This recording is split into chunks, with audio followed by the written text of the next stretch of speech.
Hola, Ildefonso, buenas noches, ¿cómo estás? Tienes cerrado el micrófono. ¿Me puedes ver? Ya te puedo ver y ya te puedo escuchar perfectamente. ¿Cómo estás? Bien, ¿y usted? Bien, bien, gracias. Bueno, pues me gustaría empezar justamente con un poquito de repaso de qué es lo que vimos la clase anterior. Maritza, no sé si recuerdas algo de lo que vimos la clase anterior. Maritza, ¿estás por ahí? Creo que Maritza ya se fue. Ildefonso, ¿tú recuerdas qué es lo que vimos la clase anterior? Sí, claro. Bueno, estábamos hablando del tema de gobierno y asuntos públicos, que es el mismo como la asignatura que estamos tomando. Así es. Empezamos con una introducción, como lo estamos haciendo ahora, repaso del tema anterior, y después hablamos de gobernabilidad versus ingobernabilidad. Que dijimos que en 1975 se usó formalmente como una categoría de análisis en el informe sobre el estado de la democracia en el mundo occidental.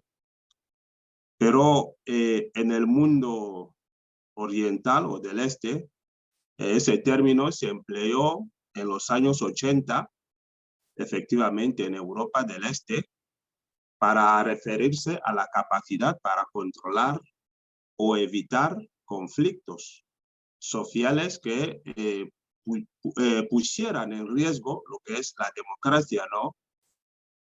Así Entonces, es. y por parte de la ingobernabilidad, entonces dijimos que ese término que se empleaba, o sea, que se empleaba para explicar la aparición de frecuentes enfrentamientos ideológicos ilegítimos, eh, sociales, ideológicos y sociales que derivan en violencia y que terminan con gobiernos legítimos para instalar formas autoritarias o dictatoriales que acababan con la democracia. O sea que en los países, bueno, normalmente países que habían democracia, entonces, en vez de que sigan con la democracia, lo que se hacía era perturbar el ambiente, ¿no? Y después digamos, hacer enfrentamientos como golpes de Estado que ocurrían mucho en ese tiempo y la democracia se iba y se instalaba una dictadura en el país. O sea, que se cambia de democracia a una dictadura. Y entonces ese término era normalmente como un término de inestabilidad, que se refería a lugares inestables. Entonces hablamos también de punto 3 de gestión pública en México. Hablamos de grupos de presión y formas de presión. Y después, ya para ir terminando, una pregunta de investigación o de Open Class. Y yo creo que ahí terminamos. Así es. Muy bien el resumen. Tú siempre das resúmenes muy completos. Muchas gracias, Ildefonso.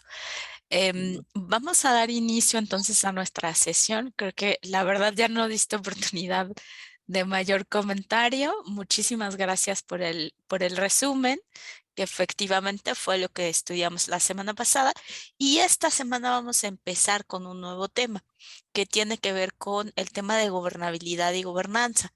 Ya la semana pasada, como bien Ildefonso nos adelantaba, pues no, pues estuvimos analizando, empezamos a tener este primer acercamiento al tema de gobernabilidad y ahora lo vamos a hacer un poco con el tema de gobernanza, aunque tengo que decirlo que no está demasiado explícito, más bien es una cuestión que está un tanto implícita, ¿verdad? Y será el tema que abarquemos en estas últimas, bueno, en estas 2 semanas, ¿ok? Semana 6 y semana 7, prácticamente para ir finalizando nuestro curso. Entonces, vamos a dar inicio. Les voy platicando de qué vamos a tratar en esta sesión. En esta sesión vamos a ver diferentes lecturas. Tenemos bastante material, la verdad. ¿Ok? Y pues bueno, platicaremos acerca del texto Gobernabilidad, Crisis y Cambio, también del texto Gobernabilidad e Ingobernabilidad, de otro texto llamado La Gobernabilidad Local y la Gobernabilidad Territorial Metropolitana. Además, llevaremos a cabo una actividad en Menti y volveré a dar la pregunta de la Open Class y daremos el cierre de nuestra sesión.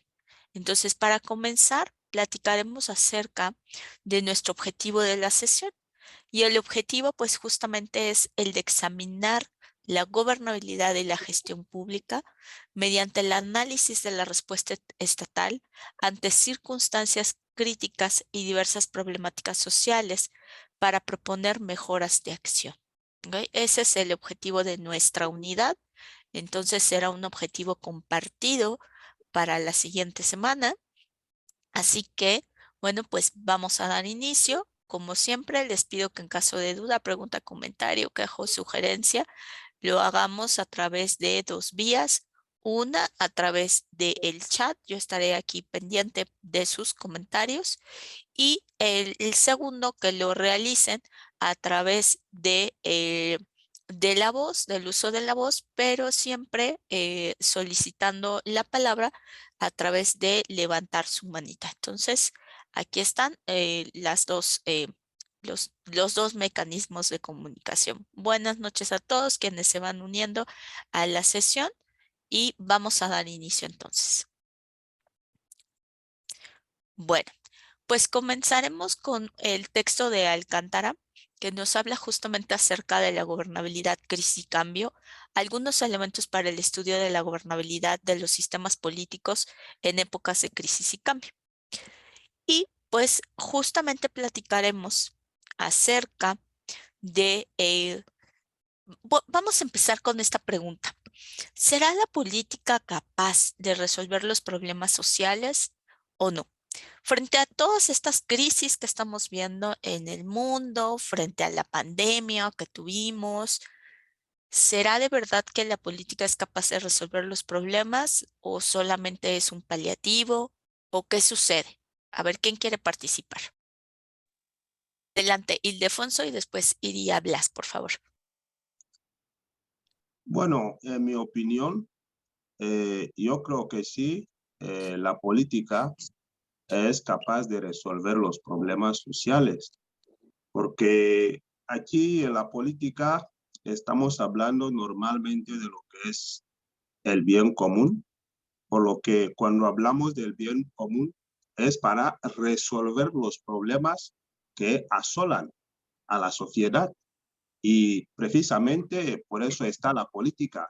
Lo que pasa es que hoy en día muchos están interpretando la política de una manera negativa.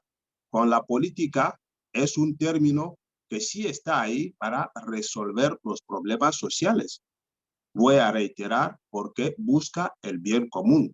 Cuando buscamos el bien común es para que todos estemos bien, es para resolver problemas. Como lo dijo alguien en su día, que la inteligencia es la capacidad para resolver problemas y dijo que es mucho más inteligente el que más problemas puede resolver.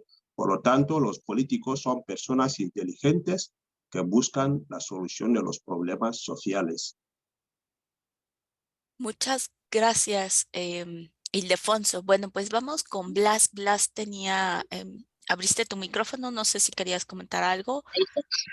Sí, maestra. Hola, Buenas buenas noches. noches. Y totalmente de acuerdo con mi compañero que me antecedió en la palabra, pero yo creo que la política, su finalidad o su significado es ese, precisamente el bien común.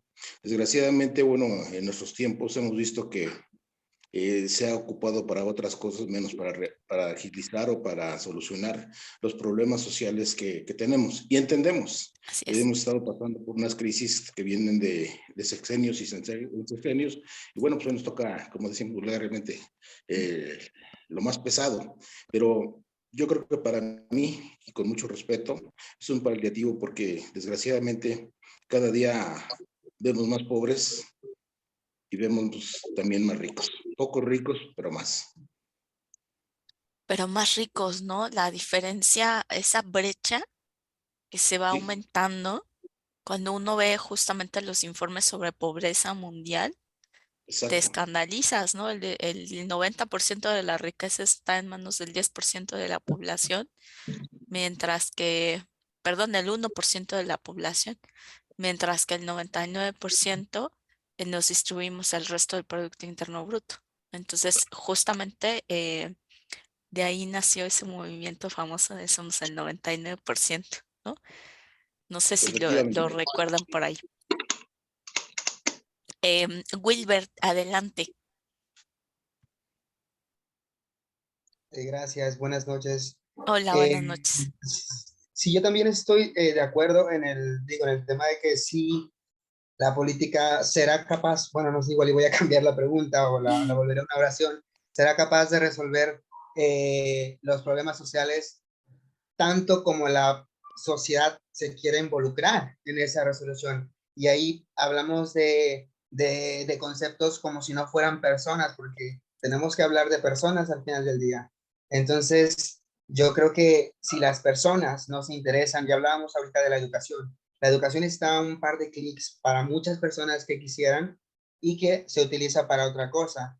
Ahora bien, estoy de acuerdo que el 90% de la riqueza o el 99% está en manos del 1%, pero eso estamos hablando de hace 50 años o hace 70 años, la situación natural era ser pobre, o sea, todos vivían con menos de $50 o menos de $20 ¿no?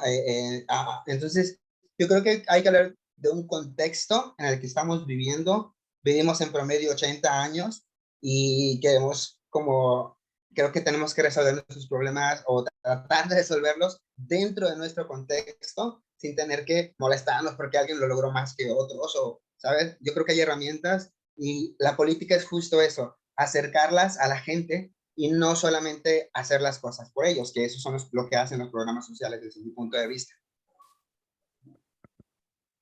Bueno, aquí este comentario yo no lo hice en torno a que la solución era una cuestión asistencialista, ¿no? Yo es más, Ajá. yo, ahora sí que mi posición personal es que los programas sociales que se basan en la repartición de dinero no sirven. Es algo que de verdad creo férreamente porque finalmente no estás haciendo que la gente salga de de la pobreza por sus propios medios. Yo creo fehacientemente que las personas, que tú lo que debes de hacer es permitir que las personas tengan un trabajo digno, ¿ok? Que a las personas reciban lo justo por el trabajo que realizan. ¿Ok? Eso me parece a mí que sí es importante. Y lo que es cierto, y no lo digo yo, lo dicen estudios que hablan sobre la pobreza, es justamente que ahora trabajamos más, sin embargo, tenemos menos acceso a diferentes cosas. Simplemente para muchas personas, el hecho de comprarse una casa resulta prácticamente imposible. Cuando, por ejemplo, nuestros padres, ¿no? Podían haber accedido a una vivienda de mejores condiciones y a lo mejor tenían menos estudios que nosotros, ¿verdad? Tenían un trabajo no tan especializado como el que tenemos nosotros. Claro, eso corresponde, no es que sea todo culpa del mundo, es que corresponde a una dinámica propia del mercado en donde ahora habemos más personas de las que existían cuando nuestros padres eran jóvenes o mucho más cuando nuestros abuelos, ¿no? Cuando nuestros abuelos eran jóvenes, que todavía nuestros abuelos hicieron más con mucho menos de lo que nosotros tenemos. Y tenemos, creo yo, ahora muchas más herramientas de las que ellos tenían. Simplemente el acceso a la información que hoy tenemos es inmensamente mayor de la que se tenía hace 40 años, nada más, ¿no? Por eso de repente un profesionista que se tituló hace 40 años, bueno, pues no va a tener los conocimientos de un profesionista que se titule en este momento. Sin embargo, también hay que decirlo, que la tecnología bien utilizada nos lleva a un buen camino. Mal utilizada, ahí pues no, realmente no ayuda, ¿no? Mucho al crecimiento humano. ¿Ok? Entonces la tecnología va a depender de cómo lo utilicemos. Y pongo el ejemplo, simplemente el ejemplo, me parece a mí de la pólvora, ¿no? La pólvora es un gran invento, es un invento, o de la dinamita más bien. La dinamita es un gran invento, ha permitido hacer caminos, ha permitido hacer un montón de cosas, pero en manos equivocadas, con los fines equivocados, pues simplemente desata guerras y mata mucha gente. Entonces, no es que una cosa, un elemento sea en sí bueno o malo, sino todo va a depender del uso que se le dé, de la inteligencia que nosotros tengamos como seres humanos para emplear ese recurso. Y mucho pasa de esa manera con el político, ¿no? El político, si sabe utilizar los recursos de manera adecuada, pues va a encaminarlos de manera que favorezca a la mayor parte. Cuando no lo hace así, cuando toma caminos equivocados, bueno, pues nos genera crisis económicas, nos genera un montón de problemas, ¿no? Como simplemente lo hemos visto ese ejemplo no en un país, sino en varios países de América Latina, ¿no? Hemos visto cómo de repente la transición hacia esos gobiernos de izquierda, pues han generado mucho más endeudamiento y han generado que no existan condiciones propicias para el desarrollo, ¿ok? Y ahí, por eso, digo, realmente no soy como muy partidaria de esta cuestión de que la parte o los programas sociales asistencialistas sea la solución a la pobreza. Yo me considero una persona bastante crítica al respecto. Bueno, un poco contestando la pregunta, aparte de lo que ustedes mencionan, aquí habría que tomar elementos diversos como el tema de los ajustes institucionales, el descrédito que va teniendo los políticos, ¿no? Que de repente también a mí me parece que a los políticos le queremos que nos solucionen la vida, ¿no? Que nos solucionen, ellos solucionen todo. Ahí el gobierno, toda la responsabilidad cabe en el gobierno. Y aquí me parece bien importante este comentario que hacen acerca de la importancia de la participación ciudadana. Hay que entender esto como una corresponsabilidad. La democracia trae consigo una corresponsabilidad ciudadana en donde el ciudadano, así como tiene que exigir, también tiene que proponer, ¿no? Hemos visto, y es algo que desafortunadamente hemos ido observando, ¿no? A lo largo de la historia, estas políticas públicas que resultan inadecuadas, que resultan costosas, que resultan ineficientes. Aquí en México, por ejemplo, ¿no? Tenemos una que nos costó mucho dinero. Bueno, vamos a tener varias este sexenio, pero una que me viene a la mente que ya está en operación, pues es el famoso nuevo aeropuerto, ¿no? De Felipe Ángeles, por ahí tenemos ese aeropuerto que no termina de funcionar, que ojalá y lo vuelvan un aeropuerto de carga. A mí me parece una muy buena solución. Creo que es lo que se debió de haber hecho desde el principio, a lo mejor mandar pues la aduana, mandar este recinto fiscalizado para allá, ¿no? Y permitir justamente que esa sea la parte, ahí está, ¿no? Ahí en esta cuestión de carga, que se pueda distribuir de mejor manera y a lo mejor dejar estos vuelos internacionales o estos vuelos de tránsito en el complicadísimo aeropuerto de la Ciudad de México, ¿no? Y esta incapacidad de garantizar un crecimiento económico que sea sostenido, una disfuncionalidad en la representación, ¿no? ¿Cuántas veces o podemos observar como no todas las fracciones de la sociedad se encuentran plenamente representadas? La falta de confianza y sobre todo yo creo que ese es el cáncer de nuestros países, el tema de la corrupción. Y a mí más que el tema de la corrupción per se, lo que más grave se me hace es la normalización de la corrupción. A mí me espanta y me escandaliza cuando las personas de repente dicen, es que eso es lo normal, todos roban, ¿no? No debería, no debería de escandalizarnos, cuando a mí me parece que sí. A mí me parece que como ciudadanos nos tendríamos que escandalizar de la corrupción. No tendríamos que decir, ah, es que todos roban y este roba menos, ¿no? Como roba poquito, pues entonces no es delito, ¿qué pasa? Claro que es delito, claro que es, em, ándale, exacto, Wilber, ¿no? A mí no me afecta, esa me encantó, ¿no? A mí no me afecta, a mí no me pasa nada. O que ahora dicen, ay, es que la inflación está gravísima, ¿no? No, pero yo todavía puedo, ¿no? Yo todavía puedo acceder.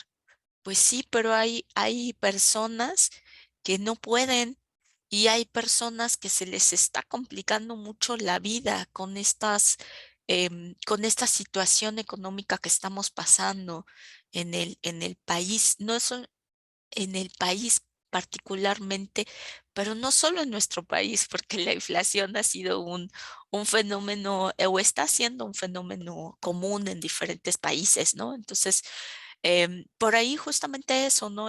A mí no me importa, a mí no me interesa, a mí no me afecta. Creo que es la respuesta de una población que no va a hacer nada por cambiar, ¿no? Y también está el otro lado, ¿no? El que se queja, el que todo se queja y entonces todo está mal. También tenemos ese extremo, ¿no? Bueno, vemos que hay un análisis que ha sido desarrollado a lo largo de las 3 últimas décadas, que está enfocado en elementos como la crisis democrática. A mí me parece que este tema es un tema en boga, no me parece que sea un tema que ya haya sido superado. Es más, me parece que es un tema que se va a retomar y que vamos a ver que se retoma en diferentes análisis por una situación muy importante. Vemos cómo ahora las democracias que creíamos consolidadas están en un momento de crisis. Y no es que nos debamos escandalizar, ¿no? Y debamos decir, ah, la crisis democrática. No, la crisis, yo recuerdo hace muchos años leí una frase que me marcó. La verdad es que me marcó y tan es así que la recuerdo mucho. No recuerdo el autor, pero sí recuerdo la frase que dice que las crisis son épocas de miedo, pero también son épocas de oportunidad, porque justamente nos hacen sacar lo mejor de nosotros, ¿no? Nos hacen voltear a ver nuevas opciones y nuevas perspectivas. Y justamente eso yo creo que nos ha sucedido con el tema pandémico. Nos ha obligado a ver, a salir de nuestra zona de confort y a ver de repente cuántas habilidades tenemos, ¿no? Em, pues de repente, ¿no? De repente parece que son temas que ahí estaban, pero no, son temas que de repente se retoman. Al final de cuentas es un estudio de la política y la política pues está ahí, es permanente, tendrá otras características, tendrá otros elementos, pero hay temas que se repiten, ¿no? A través de la historia. Vemos un rendimiento del sistema político, tanto en el tema económico como institucional, y justamente este tema de repente nos lleva a hablar de crisis, ¿no? De esta crisis social, de esta crisis democrática que podemos observar. Un debate en torno a la crisis del Estado y también a la capacidad de establecer un modelo de desarrollo adecuado que ahora además abona, ¿no? Por ejemplo, los temas ambientales, ¿no? El cómo, bueno, sí, tenemos un desarrollo, pero pues nos estamos acabando el mundo, ¿no? Al final no vamos a tener, decimos, tenemos 80 años, hoy por hoy tenemos un incremento de em, el promedio, ¿no? De vida, el incremento del promedio de vida al nacer Ya decían por ahí de cerca de 80 años. Desafortunadamente con la pandemia disminuyó ese número. Estamos por ahí por los 70 y algo de promedio, pero tampoco nadie nos garantiza que tengamos los recursos, que el mundo nos soporte otros 70 años, ¿no? No estamos seguros de eso. Sí, Ildefonso, ¿qué quieres comentar? No, gracias. Lo que quiero comentar es sobre la pregunta si la política es capaz de resolver los problemas sociales. Sigo diciendo que sí, en el sentido de que, bueno, esas políticas públicas que estamos hablando, por ejemplo, hay que preparar a la juventud de un país, Claro, porque cuando estamos preparados, vamos a buscar maneras de salir hacia adelante. Entonces yo creo que es el trabajo eh, de los políticos y de los padres que la población juvenil esté bien preparada. Y de ahí para que no nos den el pescado, ¿no? Para que nosotros mismos vayamos a pescar. De eso exacto. estaba hablando, efectivamente, y son las políticas que tenemos que fomentar en los países, la preparación de nuestros jóvenes. Si esto se hace, entonces nosotros vamos a lograr eh, importantes metas. El país va a haber desarrollo, en el país va a haber progreso, pero en el preciso momento en que no estamos fomentando la educación en un país, entonces hay probabilidad de que vayamos al ocaso, ¿no? A la ruina. Porque hay que, por mucho que una familia puede tener dinero, pero si no tiene gente preparada, seguro que algún día van a dormir en los bosques, ¿no? En las cunetas. Por eso la preparación es importante, lo que estamos haciendo ahora. Por eso hay el dicho, ¿no? Que de repente dice que nieto de rico mendigo. Justo que si no preparamos a a la juventud, realmente que tenga herramientas para solucionar esta problemática, pues no van a poder, ¿no? Entonces yo estoy contigo, que esa es parte de la tarea que como adultos, que como estas generaciones que estamos ya en la medianía de la edad, pues tenemos, ¿no?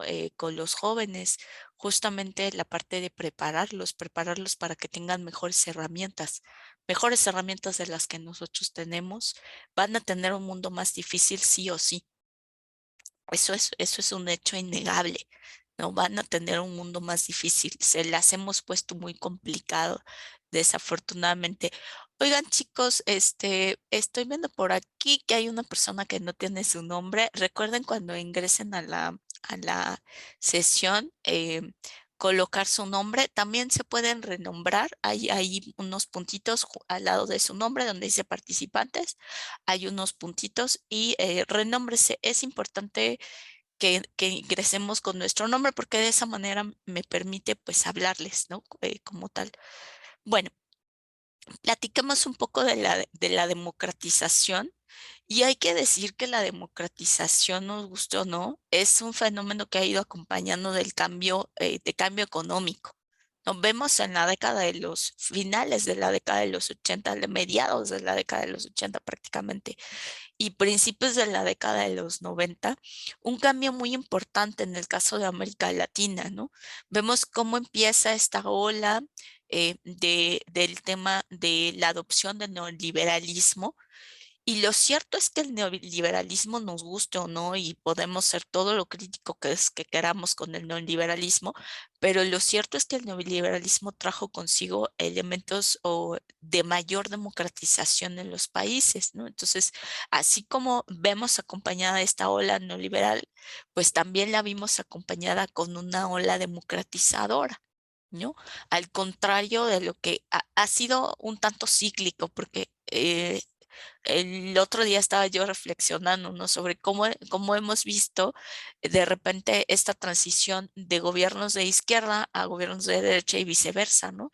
Y de repente esta países que han estado mucho tiempo con gobiernos de izquierda de repente transitan hacia la ultraderecha y viceversa, ¿no? Entonces, quizá a mí me parece que lo mejor de repente es un punto medio, ¿no? Ahora sí, como dice el dicho, ni tanto que quema el santo, ni tanto que no lo alumbre, un poco, ¿no? Entonces, hay un predominio de estas reglas de mercado. Vemos una desregulación y una apertura al comercio y también al capital financiero internacional. Y algo que vamos a observar es los efectos del cambio tecnológico. Y es que este cambio tecnológico se va a ver inmerso tanto en la manera en la que se gobierna como en el acceso que las personas tenemos a la comunicación. Hoy por hoy ya no podemos hablar de el control gubernamental de los medios de comunicación, ¿no? Ya ahorita ningún gobierno en realidad tiene el control total de los medios de comunicación. Entonces, quizá es que eso, aquí valdría la pena hacer esa pregunta, la voy a poner en la mesa para que la reflexionen y si quieren ahorita platicamos un poquito acerca de ello. Si será que los gobiernos ahora con este proceso, con esta tecnología, tendrán esta posibilidad de poder controlar, ¿no? Poder tener tanto control como lo tenían antes. Porque lo que sucedía antes es que el gobierno decidía qué se publicaba y qué no se publicaba. Pero hoy por hoy con el uso de la internet y con el uso de las redes sociales, hoy por hoy ya el gobierno no puede controlar los flujos de información. Y podemos observarlo en gobiernos tan cerrados como lo es el régimen cubano, ¿no? En donde como vemos personas que justamente utilizan estos mecanismos para criticar al régimen, ¿no? Y criticar al régimen cubano y establecer, digamos que, mostrar su descontento.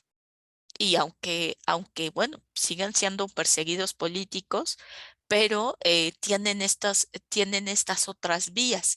Entonces, ¿será que ahora el Estado le puede hacer como antes?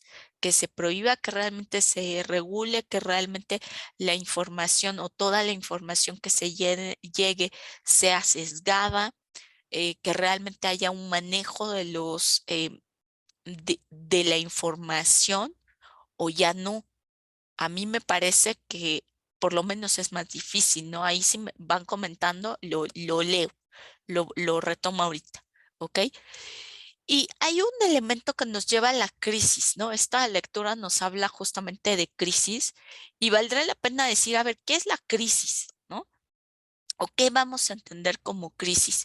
Bueno, es una dinámica que si se deja, perdón, que va directo hacia el deterioro y que si se deja de manera desenfrenada, va a poder continuar hasta tener consecuencias negativas. Esta crisis no es que sea un fenómeno, es un proceso. ¿Ok? Es algo que se comienza a dar, se comienza a gestar y vemos cómo empieza a evolucionar, empieza a crecer. ¿Ok? Y hay una existencia de dos aspectos, uno que es subjetivo y otro que es objetivo. El subjetivo siempre tiene que ver con la manera o la percepción que el ciudadano tenga, mientras que el objetivo, pues es a través del cual se observa, ¿no? Que este grado de crisis puede ser empíricamente mesurable, ¿ok?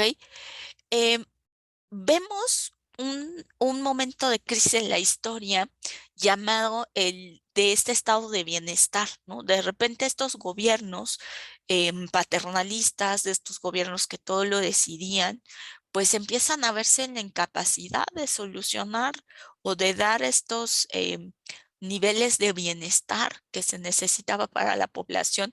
Simplemente el sistema económico demuestra la incapacidad de perdurar en el tiempo y empieza a haber esta crisis, ¿no? Esto nos lleva o lleva a los países de América Latina, porque no fue privativo de México, fue de América Latina, lleva a grandes endeudamientos, lleva a grandes crisis económicas, lleva también a un crecimiento o a una consolidación de regímenes totalitarios, ¿no?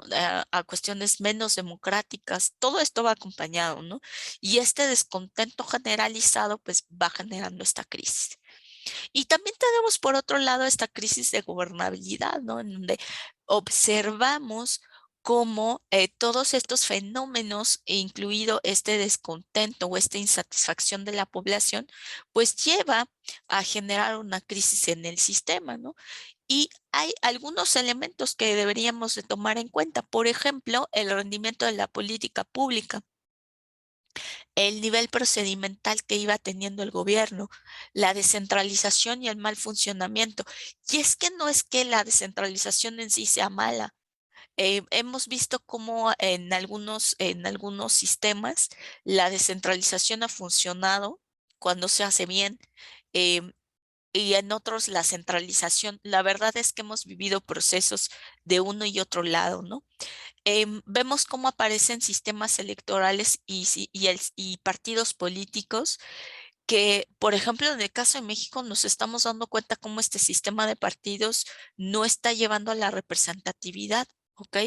O a la representatividad de todos, ¿no? Hay un carácter de la forma de gobierno y bueno, estos son algunos elementos que habría o que tendríamos que tomar en cuenta. Em, bueno.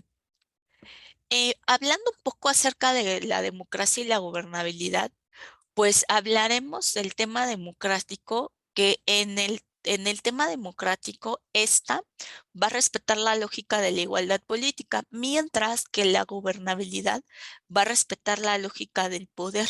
Y aquí me vino a la mente algo que Carlos Marx decía mucho, ¿no? En el sentido de que justamente el gobierno al final va a buscar la preservación de la clase dominante.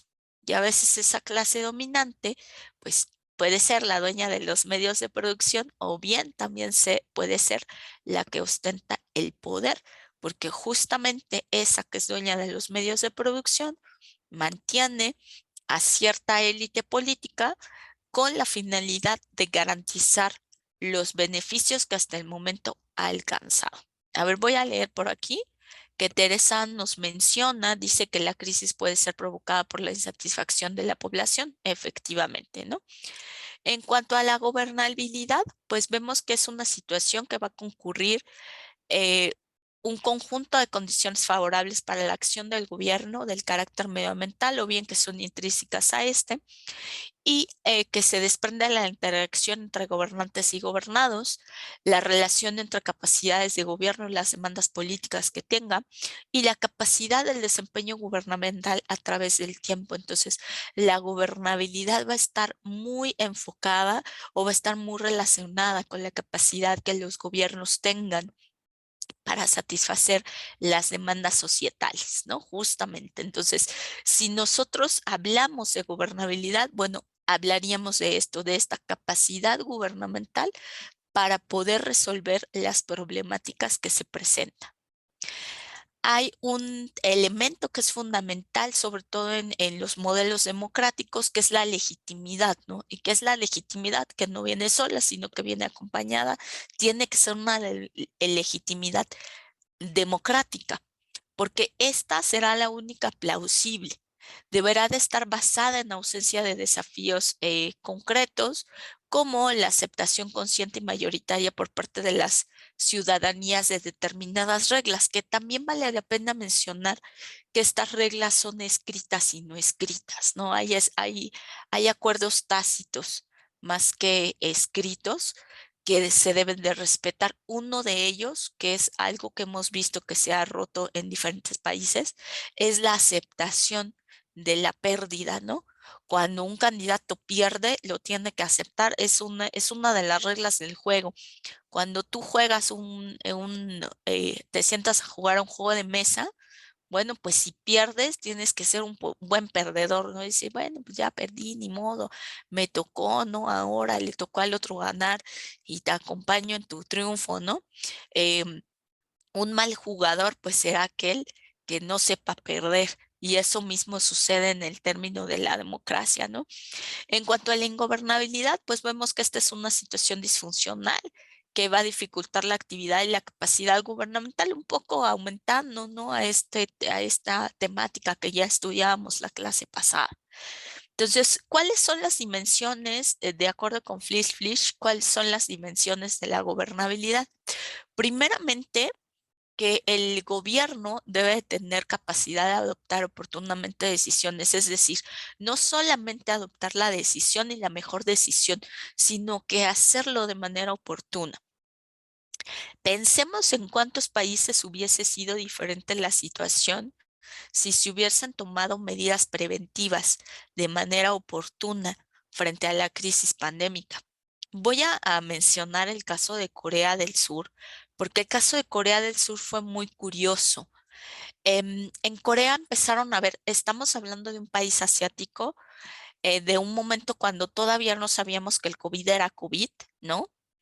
Pero ellos empezaron a observar que los vuelos que procedían de China y había de repente personas que tenían una influenza muy rara, ¿no? Ellos le llamaron así, como un tipo de influenza que decían, eres una influenza muy rara. Y entonces lo que hicieron o la medida política que tomaron fue que las personas que llegaban de China tenían que tener un periodo de cuarentena. No tenían que tener una revisión, tenían que tener un periodo de cuarentena. Bueno, pues en Corea del Sur, como resultado de ello, no se vio una expansión rapidísima del COVID, sino que tuvieron una expansión bastante controlada. Entonces no tuvieron estas crisis, ¿no? Que de repente sanitarias, que de repente vimos en nuestros países, en más de uno lo vimos, ¿no? Con estas olas que ya no sabemos ni en cuál vamos. Bueno, se supone que en México vamos en la sexta. em, y que bueno, ya estamos esperando más bien, pues a ver si llega la otra o ya esto se para o qué vamos a hacer, ¿no? Entonces pudieron controlar de mejor manera el problema y fue mucho gracias a esta toma de decisiones, no solamente de una buena decisión, sino de haberlo hecho en tiempo, en el tiempo adecuado. Asimismo, bueno, esta efectividad y esta eficiencia de las decisiones que se adoptaron, la aceptación social, porque no solo es tomar una buena decisión, sino que sea aceptada socialmente, ¿no? Por ahí vimos en nuestro análisis de caso de semana uno veíamos, de semana 2 perdón, veíamos, ¿no? Cómo a veces estas medidas que se tomaron en el caso de Italia, pues no siempre fueron bien recibidas por la sociedad, ¿no? Y que este conjunto de decisiones pues tengan coherencia a través del tiempo, son los elementos que se consideran. ¿Ok? Pues vamos con el tema o vamos con la lectura justo de Alcántara, que nos va a hablar acerca de la gobernabilidad e ingobernabilidad. No sé si hasta aquí vamos bien, ¿tienen dudas, preguntas, comentarios? Y vamos a ir retomando algunos elementos y uno de ellos justamente es la crisis, ¿no? Y en cambio, Alcántara nos dice que la crisis va a ser o se va a deber a la incapacidad de los gobernantes de satisfacer a la demanda de los ciudadanos. Otra vez, ¿no? Volvemos a observar este elemento en común, mientras que la ingobernabilidad la va a entender como este producto de la crisis de gestión administrativa del sistema y de la crisis del apoyo político de los ciudadanos a las autoridades del gobierno. Entonces aquí atrae, ¿no? Otro elemento que es importante. No solamente es la capacidad de gestión, sino que esa capacidad de gestión venga acompañada del tema de legitimidad. ¿Ok? Desde su punto de vista, las tareas del gobierno van a consistir en crear y en conservar condiciones idóneas para una rentable acumulación del capital y también para la armonía social, ¿no? Y tiene que haber justamente un equilibrio de estos dos elementos.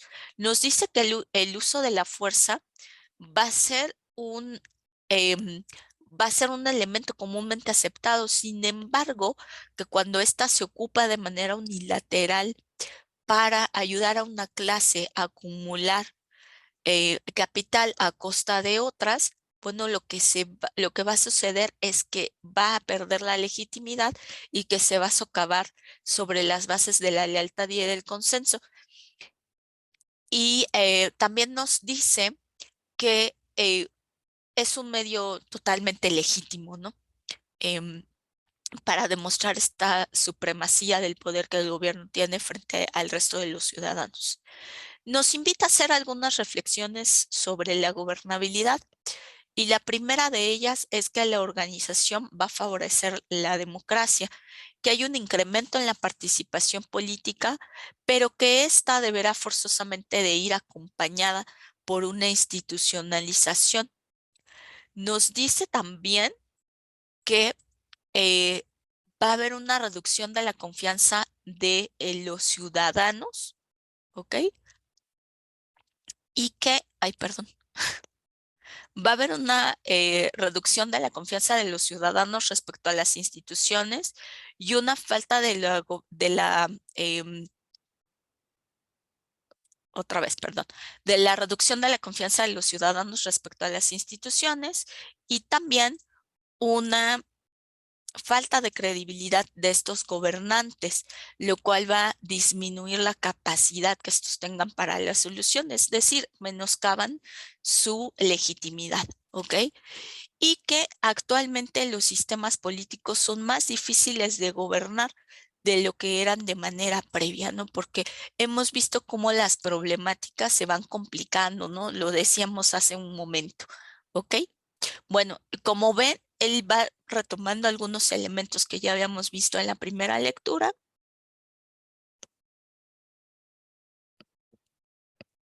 Y ahora justamente platicaremos acerca de la gobernabilidad, pero en el contexto local y vinculada al tema de la nueva gestión pública. Ok, bueno. La verdad es que esta lectura nos trae elementos muy interesantes y uno de ellos es la vinculación con la globalización. Si bien en la globalización podemos tener muchas críticas, ¿no? Lo cierto es que ha traído sus beneficios y uno de ellos justamente es el tema de la gobernanza local, ¿no? Prats menciona que la globalización está produciendo un nuevo orden de roles de asociaciones paternarios entre los gobiernos, los ciudadanos y las empresas, y ahora vamos a ahondar un poquito más en ello. Nos dice que esta globalización o a raíz de la globalización se ha buscado una mayor transparencia de la administración pública y esto también tiene que ver con el desarrollo tecnológico. Vemos también cómo aparece una solución de los conflictos sociales, económicos y políticos por parte de los estados. Hay una mayor vigilancia de la ciudadanía, hay un mayor sentido de pertenencia, ¿no? Hay una mayor, también ¿no? Hay una mayor crítica a nivel internacional de problemas que en un momento se podrían considerar netamente locales. Vemos cómo de repente aparecen estas temáticas, ¿no? En donde ya se convierten en un tema cada vez más general, ¿ok? Nos dice también que estas ayudan a consolidar la estructura de la gobernabilidad y que ha favorecido el tema de la gobernanza local, ¿ok? Es un elemento que nos trae a la mesa y vamos ahora a ver por qué es que esta gobernanza local se ha favorecido. Bueno, pues una de las razones o las razones del surgimiento de esta gobernanza local, pues es que se incrementan las responsabilidades de los gobiernos que van siendo garantes de la igualdad de los derechos de los ciudadanos que buscan poder garantizar coherencia del desarrollo urbano, que también buscan dar un servicio cercano a la gente, que representan un interés general de la producción en la ciudad o municipio, que se impulsa al mercado y a las redes de política pública como formas de organización del gobierno local y que también se viene generando un nuevo proceso de formulación de políticas públicas basadas en la participación ciudadana y caracterizado por la existencia de muchas lógicas de acción a la cual justamente le vamos a denominar gobernanza, ¿no? Por eso les decía que el otro tema de repente estaba implícito, ¿ok? De acuerdo al Instituto Internacional de Gobernabilidad de Cataluña, la gobernabilidad local se equipara a la gobernabilidad urbana. Y Vargas menciona que tanto una mayor participación ciudadana como una mayor autonomía de los gobiernos locales son los elementos imprescindibles para consolidar la gobernabilidad democrática. También nos menciona que requiere garantizar las capacidades necesarias para formar estrategias y agendas compartidas de ciudad a ciudad de región, porque vamos a ver cómo justamente la localidad ya no va a estar concentrada en un solo espacio geográfico, sino que estos espacios geográficos van creciendo y justamente eso va haciendo que las problemáticas sean mucho más complejas. Y la verdad es que esto nos trae a colación algo que vamos a retomar a través de la lectura de Florentino, ¿no? En la cual vamos a hablar de la gobernabilidad metropolitana. ¿Ok? Y en este sentido, pues hablaremos justamente que la gobernabilidad va a ser este punto de equilibrio para la implantación de los objetivos de equidad, de competitividad y sostenibilidad, y que en el territorio urbano es necesario justamente reconocer la complejidad que tiene en cuanto a las necesidades y que entonces se considera que son gobernables cuando se mantienen las disfuncionalidades bajo control. Se requieren entonces acciones colectivas que sean capaces de resolver problemas y de abordar el desarrollo. Y vamos a ver cómo se requiere de una mayor participación de otros agentes sociales y empresariales. Bueno, hay un hecho importante, ¿no? Un hecho que estamos observando que aparece un fenómeno fundamental, que es el tratar de gobernar con la sociedad civil, y para ello necesitamos un elemento que va a ser fundamental, denominado capital social. ¿Qué es eso del capital social? Bueno, pues lo vamos a entender como este conjunto de normas y valores que rigen la interacción entre las personas, las instituciones a las cuales están incorporadas, así como las redes de relaciones que se establecen entre los diferentes agentes sociales y la cohesión social de la sociedad. Este va a constituir el elemento aglutinador de toda la sociedad. ¿Ok? Estamos ya casi por cerrar. Ya sé que algunos se van muy en punto, entonces vamos acá. Hay diferentes elementos que tiene la gobernabilidad. Uno de ellos son los medios, en donde se encuentra la tecnología, los recursos y el capital social. En el siguiente nivel encontramos los procesos operativos y las competencias organizativas. Y en la punta de la pirámide encontraremos las condiciones para la ejecución de la estrategia de desarrollo. ¿Ok? Y algunas prioridades que el autor observa sobre el desarrollo social y urbano, pues es el gobernar proyectos en contextos que son de gran incertidumbre, también la delimitación de objetivos desde los medios que están disponibles, la integración de nuevos modelos de evaluación, el adaptar la ciudad a diferentes necesidades, así como concebir de espacios para las nuevas funciones y potenciar la diversidad social, y el replanteamiento de la misión de los poderes públicos, así como la promoción de distintas cualidades urbanas, y también el ajuste de la democracia a los nuevos fenómenos urbanos. Hasta aquí, ¿cómo vamos? Preguntas, dudas, comentarios, quejas, sugerencias. Voy a compartirles el enlace de la actividad. Ok, ahora vamos a ella. Voy a dejar de compartirles un momento porque voy a hacer el cambio de ventanita. Denme un segundo. Mientras vayan ingresando a este espacio que he compartido, por favor. ¿Pudieron ingresar sin problema? Ahora les comparto. Si alguien lo está haciendo a través del teléfono, ahora les comparto el vínculo y el código QR. Perdón, está tardando un poquito en cargar mi presentación. Si pudieron ingresar, porque yo estoy teniendo problemas para abrir la Yo no, presentación. profesora. Entonces, No, Pide un número, creo ¿no? que hasta que Para no poder ingrese entrar. yo no les va a permitir. Sí, dice que no está abierto. Ajá. Sí, dice que no está abierto. No nos va a dejar. Vamos a darle un minuto. Un minutito. A ver si le estoy recargando, a ver si quiere ya abrir ahora porque se quedó como pensando. Entonces, a ver si ahora ya lo quiere hacer.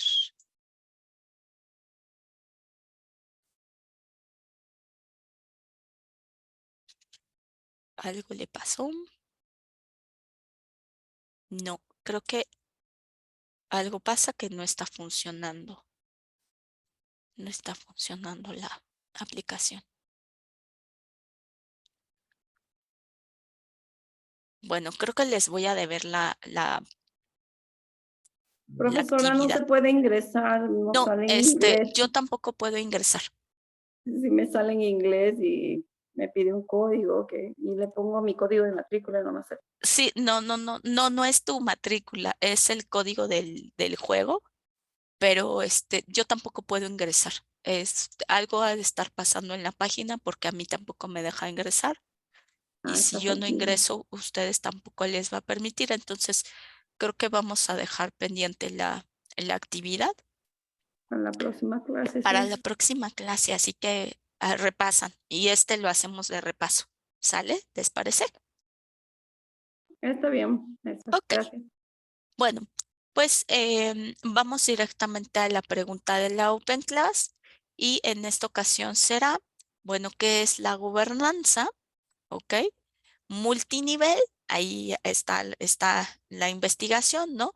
Explica, además de que indiques el término, que recuerden que si ustedes retoman algún término de manera literal, se debe de entrecomillar y se debe de colocar la cita, ¿verdad? Y además de ello, explicar si en tu país existe y cómo lo hace, no cómo se aplica. ¿Ok? Recordar colocar la lista de referencias en formato APA. ¿Ok? Y vamos ahora justamente a el cierre de nuestra sesión y retomaremos esta frase de Michelle Bachelet que nos dice así: el panorama mundial actual es muy diferente de un pasado no muy lejano. El proceso de globalización se ha intensificado y el mundo se está moviendo hacia nuevas formas de gobernanza, y yo aumentaría y diría que esta gobernanza exige que seamos ciudadanos más participativos. Así que, bueno, ahí está la invitación a la reflexión. Les agradezco mucho su presencia. Nos escuchamos, si me lo permiten, la próxima sesión. Esperen, no les he compartido el vínculo. Casi lo olvidaba, pero acá está. Listo. Comparto el vínculo de la presentación. ¿Ok? Y bueno, pues ahí estamos a través de nuestros medios de comunicación. Recuerden que hoy abrió ya el foro 3, ya está publicado. En un momentito más les voy a mandar un mensajito a los compañeros de actividades, que ya está a disposición el examen de semana 5, pero que todavía no cierra el examen de semana 4. Entonces, los que tengan pendiente, recuerden que el cierre del examen es el día jueves. Así que todavía hay tiempo para hacerlo en primera vuelta y bueno, pues a estudiar y nos escuchamos, si me hacen favor, la próxima semana. Que tengan una excelente semana. Cuídense mucho. Gracias igualmente. Igualmente, maestra, que Un tenga abrazo. una Bye, bye. bonita semana. Igual. Hasta la próxima.